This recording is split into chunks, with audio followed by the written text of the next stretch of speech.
Time and again, we've shown you it is incredibly difficult to fire a police officer in the state of Illinois. As CBS 2 investigator Megan Hickey reports, lawmakers are now looking to make it easier to decertify officers for misconduct. Megan. Brad, right now in Illinois, it takes a felony or a serious misdemeanor for an officer to lose his or her certification, and Illinois' Attorney General says that bar is too high. Here's an example. Last year, the Civilian Office of Police Accountability ruled that CPD officer Patrick Kelly shot his friend after a night of drinking in 2010 and lied about it for years. CPD superintendent later concurred, but since he was never charged with a crime, Officer Kelly is still on the force and still certified. Let me be clear.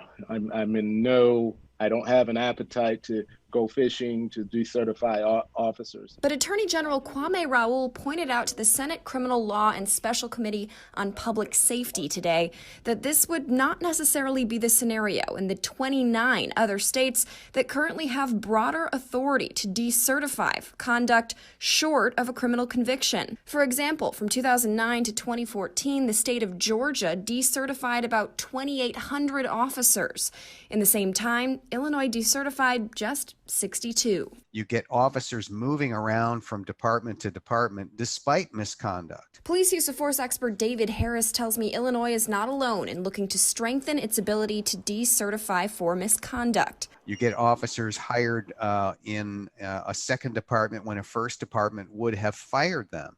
And that's not a good situation for either public safety or public trust. We're still trying to... Raoul was part of a working group that met 9 times since July to discuss revamping the decertification requirements and exactly which offenses would qualify as decertifiable conduct unbecoming of an officer. But any charges would require legislative action. Not every police department has the same, not every police chief or sheriff will have the same appetite to regulate conduct unbecoming of an officer. And so that's why it's critical to have a mechanism at the state level. In addition to Georgia, the Attorney General also pointed to Florida, West Virginia, Connecticut, Maine, and Michigan as states with greater authority to decertify their officers. Brad? CBS 2 investigator Megan Hickey. Megan, thank you.